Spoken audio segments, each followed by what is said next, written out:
পাকায় ভোট দিলে ভোট পাবে ইসলাম এবং আল্লাহর নবী।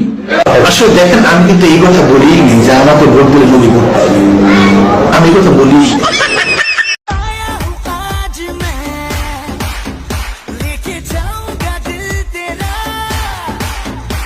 যেমন তেমন ভাবে দেখা করলে হয় না, কোলাকুলি করতে হবে। ফাটফাট কারে কয়। নাউজুবিল্লাহ, তাইরির নাম আমি নিতাম। নাউজুবিল্লাহ, আমি ভুলও নাই না। নিবো কেমনে? পিএস এর বউ লয়ে বাইকে গেলে কেতে নন লইব। তাইরির নাম নিলে একটা আসল কথা কইয়া দিব, কথা কোন ঠিক না বেঠিক। আলহামদুলিল্লাহ, দাড়িপাল্লা। আরে ভাই, এটা তো টয়লেট থেকে বের হয়ে এটা বলতে বলে নাই, তাইলে বলছে ভোট কেন্দ্রের কথা। ও আচ্ছা আচ্ছা আচ্ছা আচ্ছা। বাংলাদেশ হবে বাংলাদেশের বাংলাদেশ, সাধারণ মানুষের বাংলাদেশ, জনগণের বাংলাদেশ। জয় বাংলা।